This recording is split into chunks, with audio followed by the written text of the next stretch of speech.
نحمده ونصلي ونسلم على رسول الكريم أما بعد فأعوذ بالله من الشيطان الرجيم بسم الله الرحمن الرحيم إنما يخشى الله من عباده العلماء صدق الله مولانا العظيم وصدق رسوله النبي الأمين الكريم ونحن على ذلك من الشاهدين والشاكرين والحمد لله رب العالمين. وقال النبي صلى الله عليه وآله وسلم العلماء ورثة الأنبياء صدق رسول الله صلى الله عليه وسلم. وقال في مقام آخر إذا مات الإنسان انقطع تعلقه عن الدنيا إلا من ثلاث من صدقة جارية أو من علم ينتفع بالناس او من ولد صالح يدعو له او كما قال النبی صلی اللہ علیہ وآلہ وسلم. حضرات گرامی، آج ایک عظیم شخصیت کی بارگاہ میں ان کے عرس کی محفل میں خراج عقیدت پیش کرنے کے لیے آئے ہیں. ہماری انتہائی خوش قسمتی ہے. میں امید کرتا ہوں کہ نیکوں کا ذکر کرنے سے اللہ تعالیٰ گناہوں کو معاف فرماتا ہے اور انہی کے اذکار کی برکت سے اللہ تعالیٰ جنتوں کے دروازے کھولتا ہے. تفصیلات کا وقت نہیں ہے. گفتگو سے پہلے ایک بات عرض کر دوں. میرا زمانہ طالب علمی تھا. میں ضلع گجرات منڈی باؤدین کے قریب 1 میل کے فاصلے پر ایک گاؤں تھا کوٹالہ سجدہ. وہاں میرے استاد تھے حضرت علامہ سیف الرحمن بلوچ رحمۃ اللہ تعالی علیہ. آپ مولانا عاشر ولی صاحب تھانوی کے خلیفہ تھے اور تقریباً ڈابیل میں جو شبیر عثمانی نے دارالعلوم قائم کیا وہاں شیخ الحدیث بھی ہے. میں 1 سال وہاں تھا. میں چونکہ بڑا کٹر قسم کا سنی تھا، حنفی تھا. اب وہاں مسجد میں ہم رہے. پورا سال میں نے ایک بھی نماز استادوں کے سامنے ان کے پیچھے نہیں پڑھی. میں اکیلے نماز پڑھتا تھا اور ان کو پتہ ہے یہ میرے پیچھے نماز نہیں پڑھتا. البتہ انہوں نے میرا نام رکھا ہوا تھا بتی شاہ. اب وہ بتی شاہ ہے. اچھا، نمبر 1. نمبر 2، طریقہ کار یہ تھا، گاؤں کا ماحول تقریباً 60-70 کے قریب طلباء تھے. کچھ درسہ حفظ کے تھے، کچھ کتابیں پڑھتے تھے. اب صبح کے وقت بھی 3-4 طالب علم محلے تقسیم کر کے جاتے. وہ وظیفہ یعنی کھانے کے لیے روٹیاں مانگ کر لوگوں کے گھر سے لاتے اور شام کو بھی اسی طریقے سے جاتے. اب ان پورے طلباء میں ایک میں تھا، ایک غالباً پن دادر خان ملک وال کے قریب کس جگہ کے اور سیدزادے تھے، وہ پڑھتے تھے. میں کتابیں پڑھتا تھا اور وہ درجہ حفظ میں تھے. استاد صاحب نے فرمایا کہ یہ دونوں روٹیاں مانگنے کے لیے نہیں جائیں گے.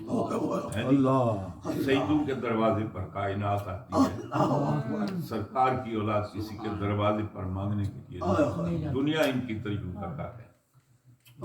نمبر 2، وہ صاحب اولاد نہیں تھے، بہت بڑے زمیندار تھے. بڑی زمینیں تھیں، کافی بھینسیں رکھی ہوئی، بیل وغیرہ کافی رکھے ہوئے. تو طریقہ یہ تھا کہ ان کے گھر کا کام سارے طلباء کرتے تھے. صبح نماز پڑھنے کے بعد تقریباً 11-12 بجے تک درجہ حفظ کو پڑھاتے. ظہر کے بعد سے عصر تک پھر وہ آپ جو کتابیں تھیں حدیث ان کو پڑھاتے. صبح کے وقت وہ کتابی طلباء ان کے گھر میں کام کرنے جاتے. مال بچہ کھولا، پانی لایا، وہ مشین لگی ہوئی تھی، کوکرا وغیرہ وہ کیا جناب، چارہ ڈالا وغیرہ وغیرہ. اور جب ہم لوگ پڑھتے تھے تو پھر وہ جو صبح کے درجہ حفظ کے طلباء تھے وہ ان کے گھر میں جاتے کام کرتے. آپ نے فرمائی سیدزادے یہ نہیں جائیں گے، یہ نہیں جائیں گے. میں ان سے کام کروا کر قیامت کے دن حضور کا سامنا کیسے کروں گا. یعنی میں نے زندگی میں سادات کا اتنا ادب کرنے والا کوئی بندہ نہیں دیکھا. میں کسی اور استاد کے لیے دعا کروں یا نہ کروں شاید بھول بھی سکتا ہوں، لیکن مولانا سیف الرحمن صاحب کے لیے اپنی ہر نماز کے بعد دعا کرتا ہوں. عظیم شخصیت تھی. اچھا، وہ چونکہ جو بندیوں کی بہت بڑی مسجد تھی منڈی بہاؤالدین کی، اس مسجد کمیٹی کے وہ صدر تھے. سارے طلباء اچھا جمعہ پڑھنے کے لیے اس بڑی مسجد میں جاتے. اب چونکہ میں جب استادوں کے پیچھے نہیں پڑھتا نماز میں وہاں کیسے پڑھتا ہوں. میں کسی نے بتایا کہ یہاں ایک مسجد ہے توکلی، سنیوں کی مسجد ہے، تو میں وہاں جمعہ پڑھنے جاتا تھا. زندگی میں پہلی بار میری ملاقات حضرت علامہ مولانا محمد یوسف الحافظ اسات الاساتذہ، میری پہلی ملاقات ان سے، وہاں ملاقات کیا زیارت ہوئی. اس لیے کہ میں طالب علم تھا، میری کو ویلیو یہ تھے نہیں کہ میں ان سے کوئی دوستانہ تعلقات یا کوئی اس طرح کی گفت و شنید کا معاملہ ہوتا. میں جمعہ پڑھنے وہاں جاتا، اور پہلی بار جو میں نے آپ کا تقریر سنی، اس کے اندر وسیلے کے عنوان پر آپ نے تقریر کی، اور مولانا اشرف صاحب تھانوی کی کتاب ہے نشر الطیب فی ذکر نبی الحبیب، جس میں حضور کی سیرت کو بیان کیا.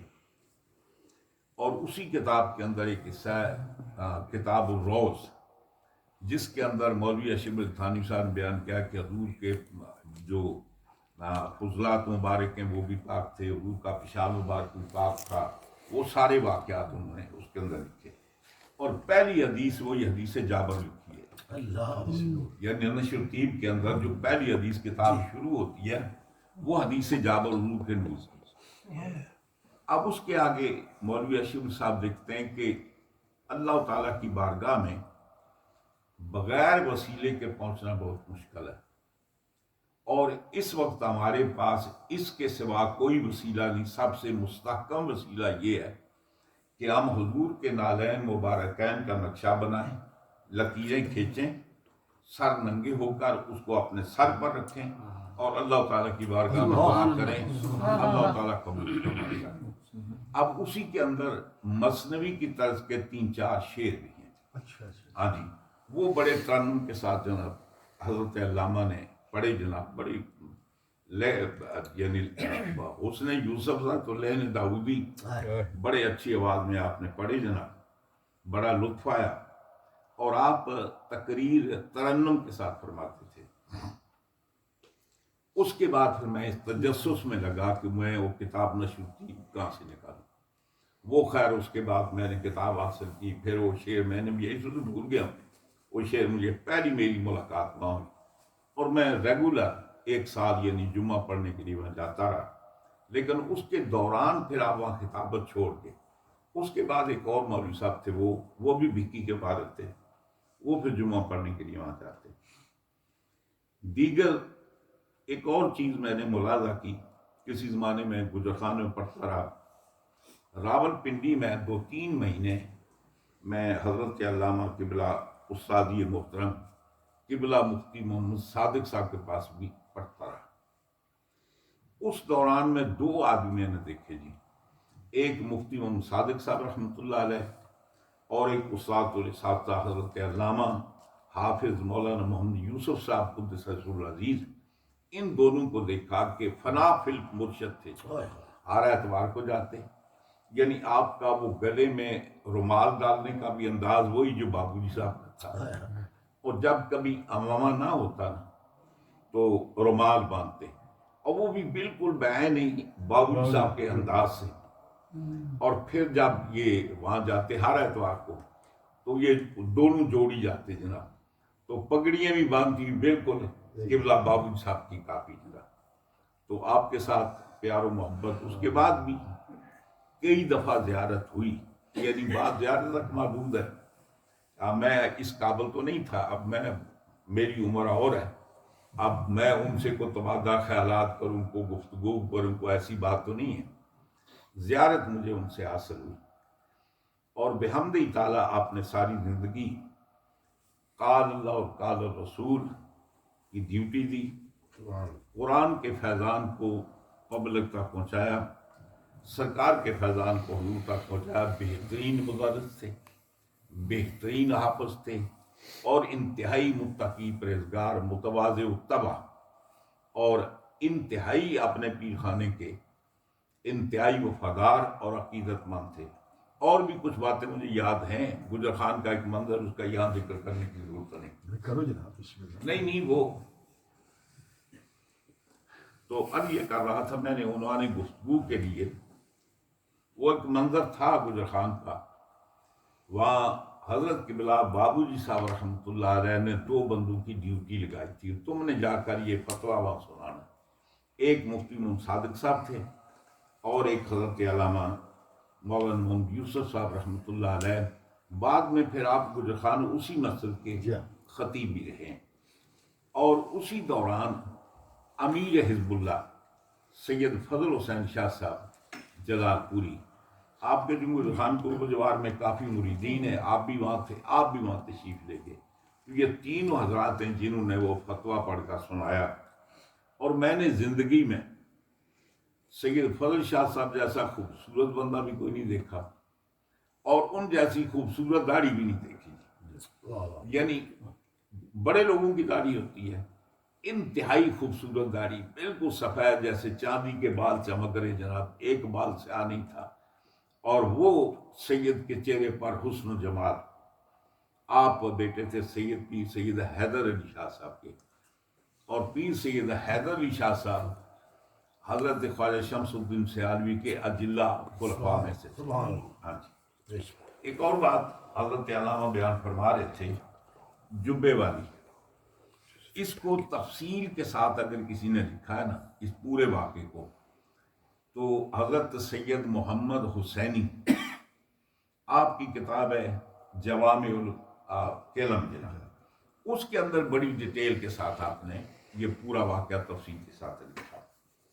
اور یہی بات حضرت خواجہ خواجگاں حضرت خواجہ معین الدین چشتی اجمیر رضی اللہ تعالیٰ عنہ کے ملفوظات میں بھی ہے، حضرت خواجہ قطب الدین بختیاری کاکی ان کے ملفوظات میں بھی ہے، اور اسی بات کو حضرت خواجہ نظام الدین ماؤ بلائی آپ نے بھی اس کو درج کیا ہے، اور انہی سے پھر میرات العارفین کے اندر حضرت خواجہ شمس الدین سیالوی رضی اللہ تعالیٰ عنہ نے بھی اختصار کے ساتھ لکھا، ڈیٹیل کے ساتھ نہیں، مختصر تفصیل کے ساتھ جو لکھا ہے وہ سید محمد حسینی گیسو تراک گلبرگہ شریف کے، جو حضرت شاہ نصیر الدین چراغ پہلوی کے اجلہ خلفاء میں تھے، انہوں نے بھی اس بات کو لکھا ہے۔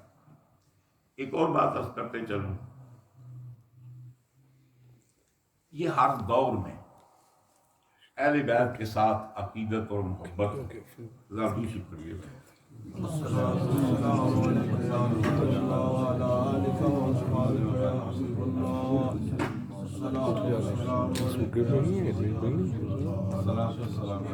بچے میں ہے جی، اچھا یہ بات نئی نہیں، سیدنا حضرت امام شافعی رضی اللہ تعالیٰ عنہ کس دور کے ہیں؟ 150 میں پیدا ہوئے، 204 میں آپ کا انتقال ہوا، اور آپ کا تعلق خانوادہ عبد مناف سے تھا۔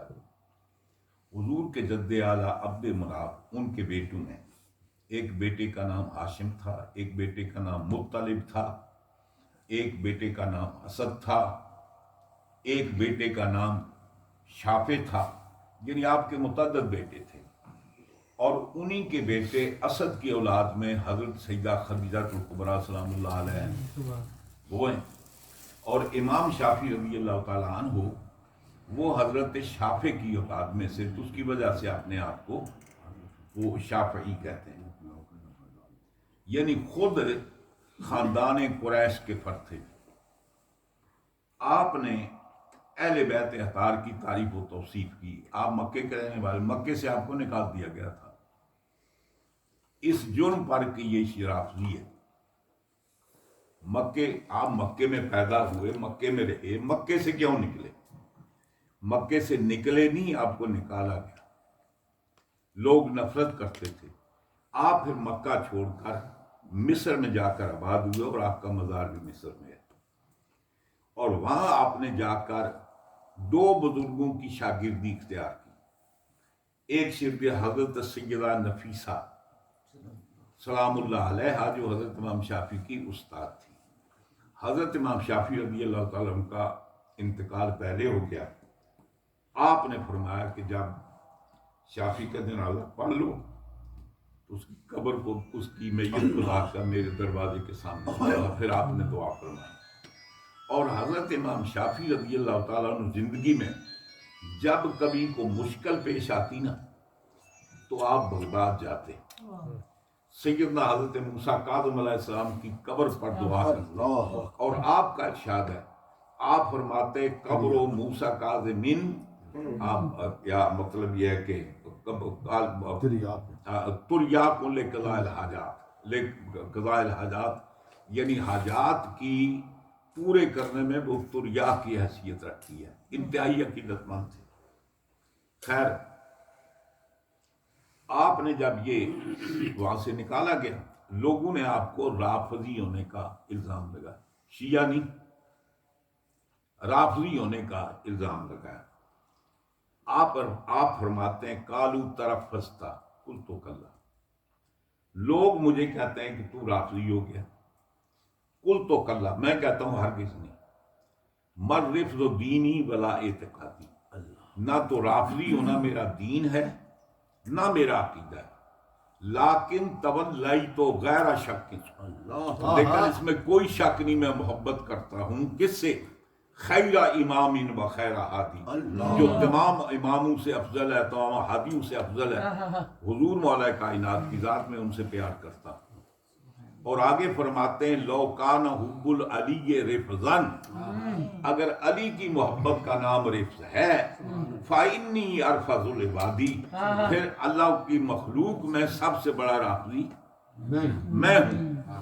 اور آگے فرماتے ہیں کہ قوم کو دیکھو, یعنی نماز کے اندر حضور کی آل پر درود پڑھتے ہیں, بنوزی بنی ہے, ان کی اولاد کو اذیت پہنچاتے. ان ذاکا عجیب, فرماتے ہیں کتنی عجیب بات ہے, ہم سرکار پر درود پڑھتے ہیں, ان کی اولاد کو اذیت پہنچاتے ہیں, یہ تعجب نہیں.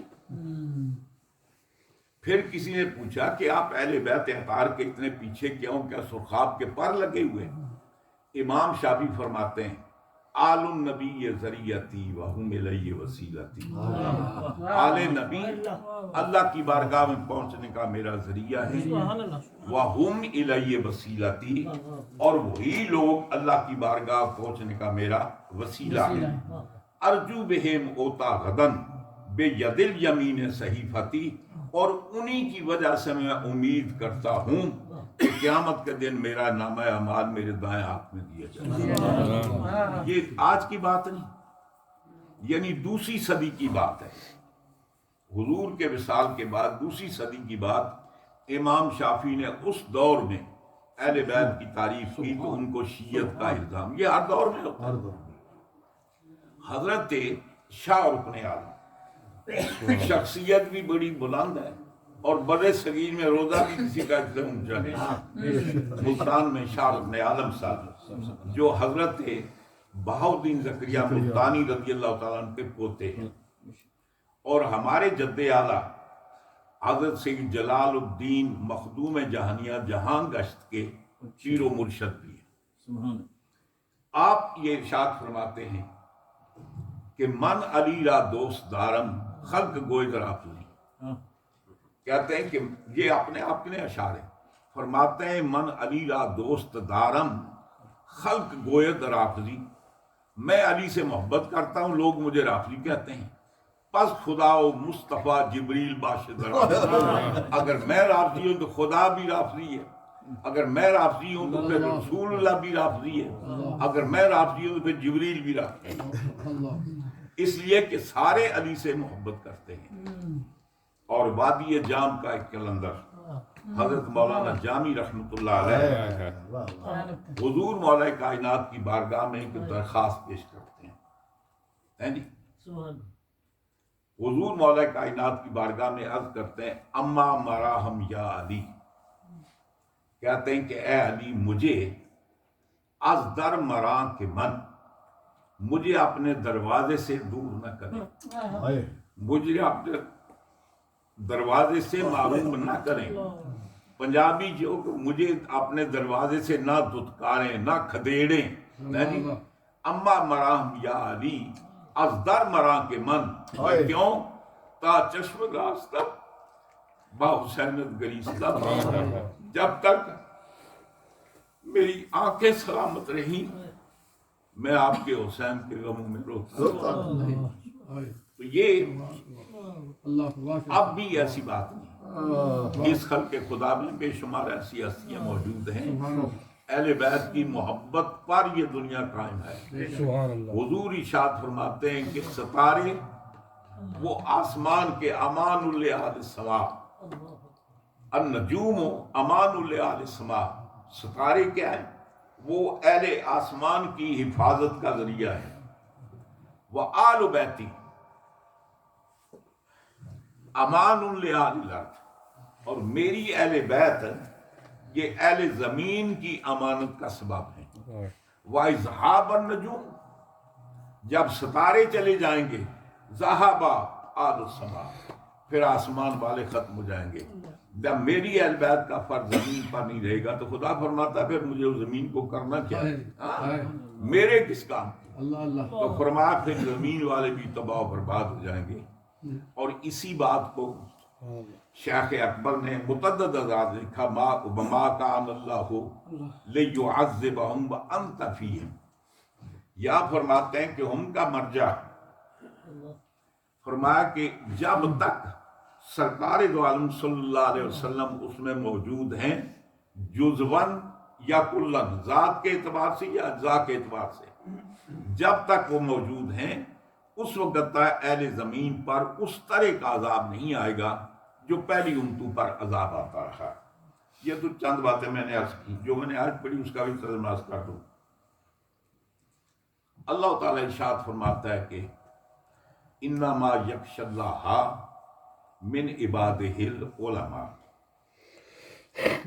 یہ عربی اصول کے تحت انما کلمہ حصر ہے، یا دونوں معنی ہو سکتے ہیں، یا فاعل معصور ہے مفعول پر، یا مفعول معصور ہے فاعل پر۔ عام طور پہ لوگوں نے جو ترجمہ کیا وہ یہ کیا، مجھے اسے اتفاق نہیں ہے، وہ یہ کہتے ہیں کہ اللہ تعالیٰ سے صرف علماء ہی ڈرتے ہیں، انما یخشی اللہ من عبادہ العلماء، یا مطلب ہے کہ مفعول کا حصر کس پر ہے؟ فاعل پر ہے۔ فرماتے ہیں کہ اللہ تعالیٰ کی ذات سے صرف علماء ہی ڈرتے ہیں۔ اب اگر علماء سے مراد آپ مولوی لیں تو مولوی کون ہے جڑی اللہ کو نہیں ڈرتی، باقی سارے ڈر دیں گے کہ مولوی قوم ہے کہ جنہوں نے اللہ کا خوف نہیں، ڈر نہیں،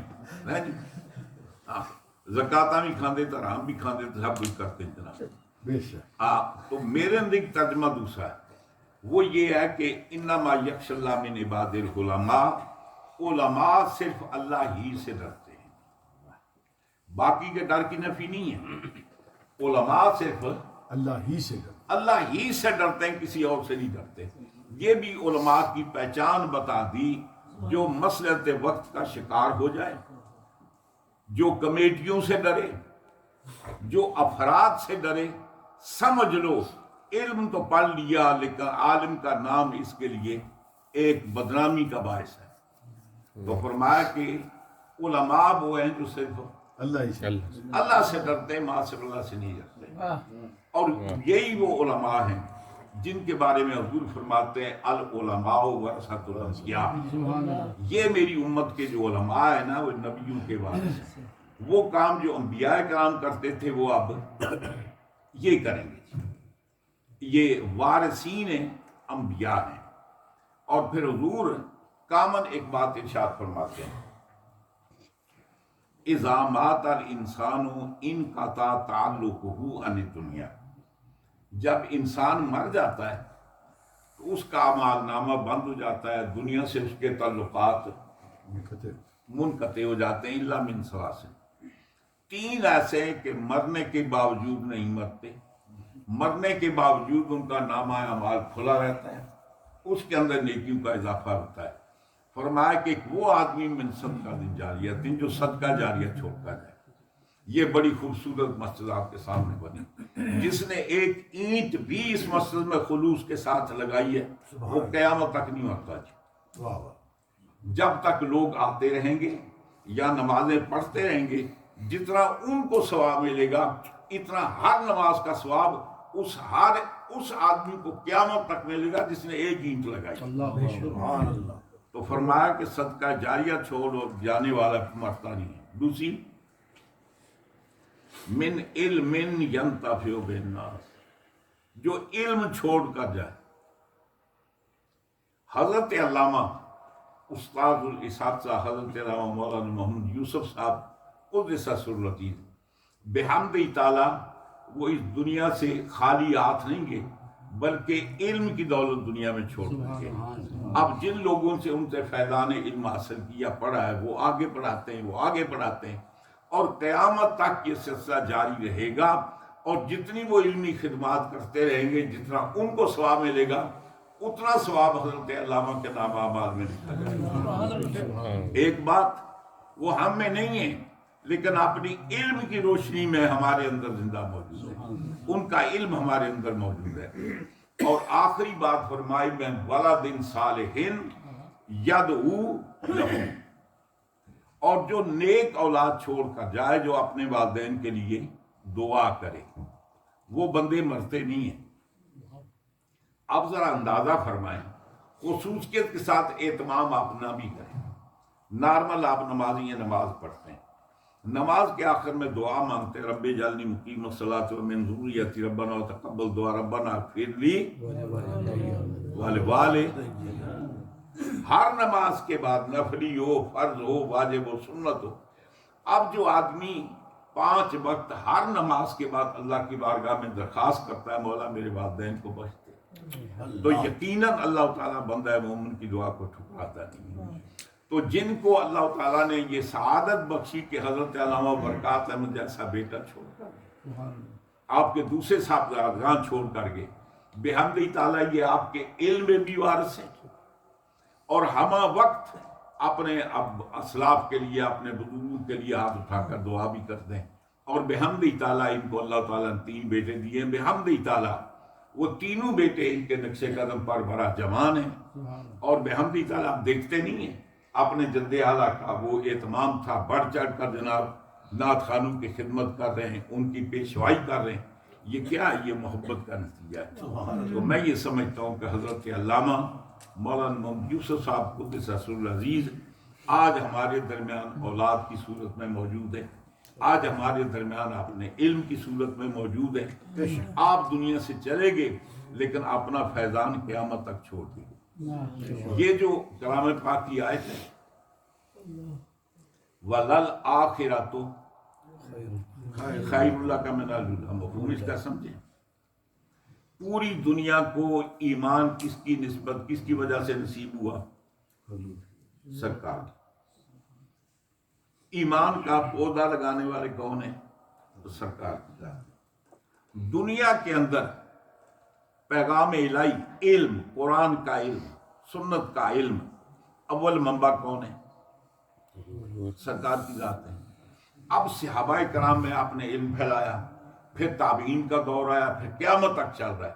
اب یوں سمجھیے کہ جتنا کوئی علم کی خدمت کر رہا ہے، جتنا ثواب اس کو پہنچ رہا ہے، اتنا وہ درجات سرکار کے اب حضور کے اندر وہ داخل ہو رہے ہیں، دعا پیش کی جا رہی ہے، تو ہر لمحے سرکار کے درجات میں اضافہ ہو رہا ہے، یعنی آپ کے درجات لمحہ بلمحہ بڑھ رہے ہیں۔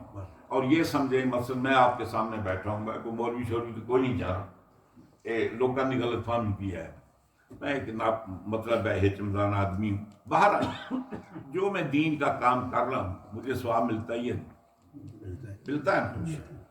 یہ مجھے اس قابل کس بنایا؟ میرے استاد میرے کام کا جو ثواب ہے جتنا مجھے ملے گا اتنے میرے استادوں کو ملے گا. بے شک. وہ بھی کچھ جمع ہی پڑھ کے تو نہیں آئے انہوں کا بھی کوئی استاد ہو سی. اب جتنا ان کو ملے گا اتنے آگے ان کے استاد کو ملے گا, ان کے استاد کو منتہی کہاں ہوگا نبی پاک سرکار کی ذات پر. سبحان اللہ. تو جب پوری امت کا ثواب سرکار کے کھاتے میں درج ہوتا ہے تو یقیناً حضور کا ہر لمحہ گزرے ہوئے لمحے سے مزید ترقی کی اوپر ہے. اللہ تعالیٰ اپنے حبیب کے صدقے میں نعرہ تکبیر, نعرہ رسالت, شان مصطفیٰ. حضرت علامہ قبلہ مولانا محمد یوسف صاحب الحافظ شیخ الحدیث شیخ القرآن استاد الاساتذہ, اللہ تبارک تعالیٰ دن دگنی رات ان کے درجات میں اللہ تعالیٰ بلندی فرمائے. ہم دعا کرتے ہیں کہ ان کے اولاد کو آمین آمین. ان کے نقش قدم پر اللہ تعالیٰ کا ہمدم فرمائے اور قیامت تک اللہ تعالیٰ ان کے درجات بلندی فرمائے. اب تو چاہتے ہیں محفل سے امیر آئے پھر ملیں گے اگر خدا لائے. ماشاء اللہ ماشاء اللہ. جناب حاجی محمد بشیر